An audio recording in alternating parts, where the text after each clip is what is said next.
அரிய எண்ணங்களை மிக அருமையான சொற்களால் வெளியிடுவதுதான் கவிதை.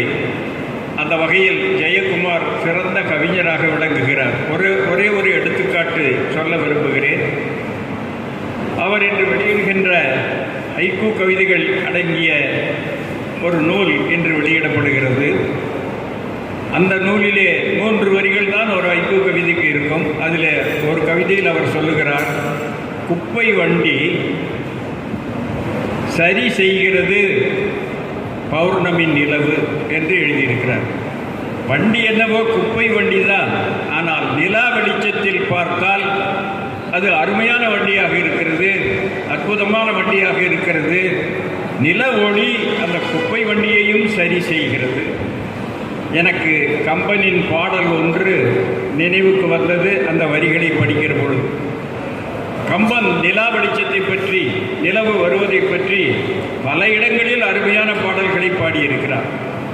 ஒரு இடத்தில் கம்பன் சொல்லுவான், நிலா ஒளி வந்தது, அதனால் என்ன ஆயிற்று, அதோ பக்கத்தில் தெரிகிற குப்பை கூலங்கள் மிதக்கக்கூடிய ஆறு இருக்கிறதே, அந்த ஆறு கங்கையாறாக மாறிவிட்டது. ஆறெல்லாம் கங்கையே ஆய, நிலாவையே ஆய. அது மாதிரி குன்றுகள் எல்லாம், பக்கத்தில் இருக்கிற மலைகள் எல்லாம் ஈரிலான் கையிலேயே இந்த சிவபெருமானுடைய மலை போல, கைலை மலை போல மாறிவிட்டது நிலவின் வெளிச்சத்திலே மலைகள் எல்லாம். பனி சூழ்ந்திருக்கக்கூடிய மலை நிலா வெளிச்சத்திலே நம்ம ஊரில் இருக்கிற குன்று கூட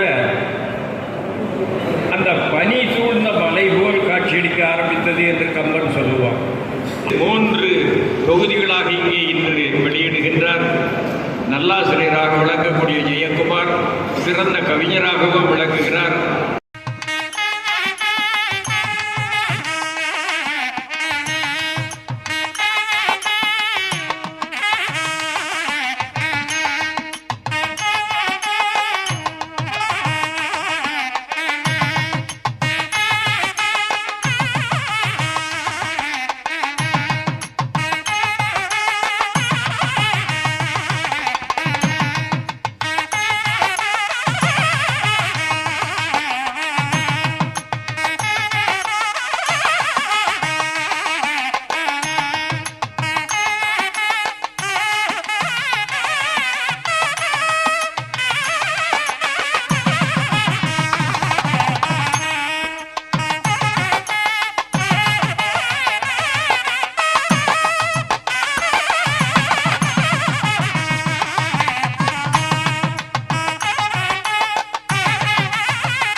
அவர் மகிழ்ச்சியோடு அதனை கற்கிற நிலையில் பார்த்து படிக்கின்ற நிலையில் நூலை எழுதி கொண்டு வருவது என்பது உண்மையை பாராட்டுக்குரிய ஒன்று. இது எதை காட்டுகின்றன, அவர் குழந்தைகள் மீது உள்ள அக்கறை, அடுத்து எதிர்காலத்தில் பிள்ளைங்களாம் எப்படி இருக்கணும் ஒரு எண்ணம் அவருக்கு ஏற்பட்டிருக்கிறது. குழந்தைகளுக்கு நல்ல ஒழுக்கமான கல்வி, ஒழுக்கமான வளர வேண்டும் என்ற ஒரு எண்ணம் ஏற்பட்டிருப்பது. என்ற இயற்கையை வர்ணிப்பது, பார்க்கின்ற அன்றாடம் சந்திக்கின்ற மக்களை பற்றி எண்ணுவது, எண்ணி அதை மற்றவர்களுக்கு தெரிவிப்பது, வாழ்க்கை நடைமுறையில் எப்படி இருக்கிறது என்பதையெல்லாம் தெரிந்து கொண்டு அதனை வெளிப்படுத்துவது, எழுத்து மூலமாக நூல் வடிவில் கொடுப்பது. இது இந்த ஆற்றல், ஆர்வம் இது இருந்தால் தான் வர முடியும். அது நம்முடைய ஆசிரியருக்கு, நம்முடைய அவருடைய ஆசிரியருக்கு அது இயற்கை அமைந்திருக்கிறது தான் சொல்லலாம். நம்முடைய என்னை பொறுத்தவரை இங்கே இப்போ நம்முடைய சாதி மக்கள் இருக்காங்க, அவங்க அது மாதிரி புலவர்கள் பேசும்போது தெரியும். சொற்களை கேட்கும்பொழுது, நல்ல நூல்களை, நல்ல சொற்களை எல்லாம் கேட்கும்போது நமக்கு நாம் நன்றாக இருக்கணும். சிரமமாக இருக்கலாம், சிரமப்பட்டு சம்பாதிக்கலாம். ஆனால் அதை மக்கள் கொடுக்கும்போது இன்பம் என்பது அது அனுபவிக்கும் போது தான் தெரியும். அவர்கள் கொடுக்கும்பொழுது அது அவர்கள் எப்படி எண்ணி பார்க்குவாங்க என்றால் அவருக்கு எப்படி அது மகிழ்ச்சியாக இருக்குது என்பதை நாம் எண்ணி பார்க்கும்போது நாம் கொடுக்கின்றவர்களுக்கு எப்படி இருக்கும் என்ற மனநிலை எண்ணி பார்க்கும் உண்மையிலேயே கொடுக்க வேண்டும் என்ற எண்ணம் தோண்டிக்கொண்டே இருக்கும். என்னைய உதாரணத்தை கைநீட்டி கொண்டவர் அன்புக்குரிய அனைவருக்கும் அன்பான வணக்கங்கள். இன்றைய தருணம் நான் புத்தகத்தை வெளியிடவில்லை. எனக்கு செய்த நன்றிகளுக்காக நான் புத்தகத்தை சமர்ப்பணம் செய்தேன். 3 பேருக்கு புத்தகத்தை சமர்ப்பணம் செய்தேன். நான் சிறு வயதாக இருக்கும்போது ஏழ்மையிலும் வறுமையிலும் வாழ்ந்து கொண்டிருந்தேன். என் 4 வீடு தள்ளி ஒரு வீடு, பிரம்மாண்டமான ஒரு வீடு. அந்த வீட்டிலே தீபாவளி 4 நாட்கள் கொண்டாடுவோம். அந்த 4 நாட்கள் தீபாவளி கொண்டாடுவது அவர்கள் மட்டுமல்ல, நாங்களும் சேர்ந்துதான் அந்த பட்டாசு வெடித்த தீபாவளி கொண்டாடினோம். அவருக்கு இன்னும் கூட அன்பாக கேட்டார், என்ன வேணும் தெரியுமா சொல்லு. அவர் எங்களுக்கு தொடர்ந்து அன்பை கொடுத்து கொண்டே இருந்தார். அந்த அன்பை கொடுத்த அவருக்கு கைமாறாக நான் என்ன செய்வேன், என்ன செய்வேன் என்று எனக்கு தெரியவில்லை. அதைத்தான் நின்றிருந்த மலை என்ற ஒரு தொகுப்பை அண்ணன் முருடையனுக்கு சமர்ப்பணம் செய்தேன். இதுதான் இன்றைய தினம், அதுதான் எனக்கு இதை விட கூட்ட மிகப்பெரிய ஒரு தொழில் இருக்கு. அவர் வீட்டில் கிட்டத்தட்ட 18 கார்கள் இருக்கிறார். அவனாசியில் மிகப்பெரிய ஒரு தொழில் இருக்கு. எப்பொழுது கூட்டாலும் உறவை தாண்டி அன்பாக வருவார். தொழிலை பண்ண இன்றும் கூட இன்று உள்ளாய்த்துறை அமைச்சர் கே.என். நேரு அவர்களின் அத்தனை நிகழும் அவர்தான் நடத்த வேண்டும் 2 நாட்கள் இருந்தார். என் அன்புக்காக இன்றைய தினம் அவர் வந்துவிட்டார். அவருக்கு நான் என்ன செய்வேன், இதோ கைமாறாக வேலுமணிகளுக்கு சமர்ப்பணம் செய்தேன். இதுதான் நான் செய்தேன். அதைவிட நாங்கள் எல்லாம் ஒரு மகானாக பார்த்துக் கொண்டு எங்களுக்கெல்லாம் மிகப்பெரிய ஒரு சான்றோராக இருந்தது. ஒவ்வொரு முறையும் எங்களுக்கு எப்பொழுது சென்றாலும் அறிவுரை செய்து இருக்கக்கூடிய மிகப்பெரிய தமிழுக்கு எடுத்த மிகப்பெரிய ஒரு அங்கீகாரம். நேற்றும் கூட போய் இருக்கார். நானும் ஹெட்மாஸ்டர் போன்றவர்களெல்லாம் உட்காரும் பொழுது சண்முக நதிக்கு ஒரு வரலாறு சொன்ன மிகப்பெரிய ஒரு மகான் வாழ்ந்து கொண்டிருக்கிற இந்த பூமி என்ன பூமி என்றால் பத்மஸ்ரீ சிப்பி பாலசுப்ரமணிய ஐயா வாழ்ந்து கொண்டிருக்கக்கூடிய இந்த பூமி. ஒவ்வொரு நாளும் அறிவுரை.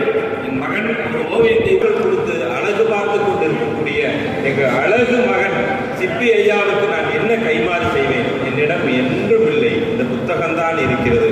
அம்மாவை அழகு பார்க்கலாம் என்ற ஒரு புத்தகத்தை சிப்பி ஐயாவுக்கு சமர்ப்பணம் செய்தேன். இந்த 3ஐயும் செய்தது ஒரு சாதாரண மனிதரிடம் இருந்து செய்திருந்தால் அது நன்றியாக நான் கருதியிருக்க மாட்டேன். மிகப்பெரிய ஒரு மகான். இந்த இந்திய நாட்டிலே காமராஜருக்கு அடுத்து பிறந்த மிகப்பெரிய ஒரு மகான்.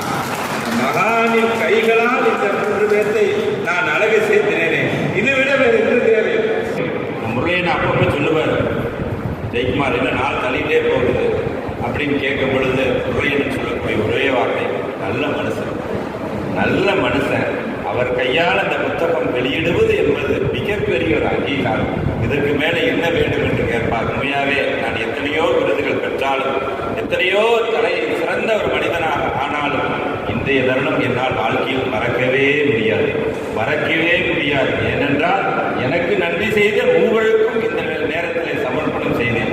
அதுவும் ஒரு நல்ல மனிதர் கையால் இந்த புத்தகத்தை நான் வெளியிட்டு சமர்ப்பணம் செய்தேன் என்றால் இதுவிட வேறு என்ன தேவை என்று சொல்லி இங்கே வந்திருக்கக்கூடிய என்னுடைய தலைமை ஆசிரியர் மற்றும் சக ஆசிரியர் பெருமக்கள், பாபு சார் தொடர்ந்து என்னோடு பயணித்துக் கொண்டிருக்கிற வரவேற்பு வேண்டிய பாபு சார், என்னுடைய மாணவனாக இருந்தாலும் இந்த தொகுப்புரை வழங்கிக் கொண்டிருக்கக்கூடிய பாலசுப்ரமணியம் போன்ற அத்தனை பேருக்கும் இத்தருணத்திலே நன்றிகளை உண்டாக்கி வாழ்வில் அரவணை சார் மற்றும் அவர் குடும்பத்தார் மற்றும் அதைவிட முக்கியம் என்னன்னா சுப்புராயன் ஐயா அவர்கள் தான் இதற்கு அடித்தளம் அமைத்துக் கொடுத்தார்.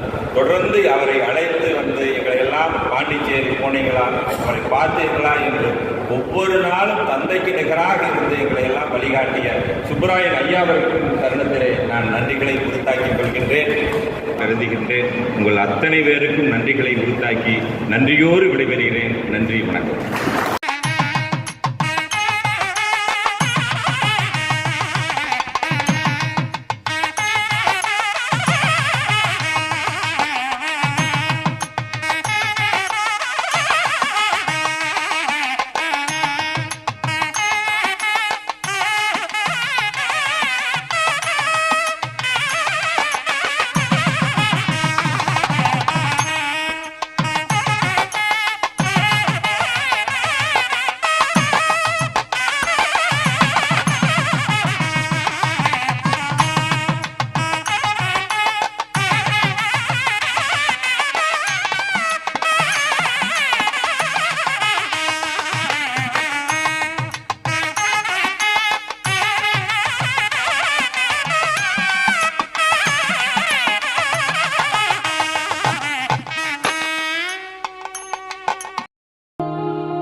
Thank you.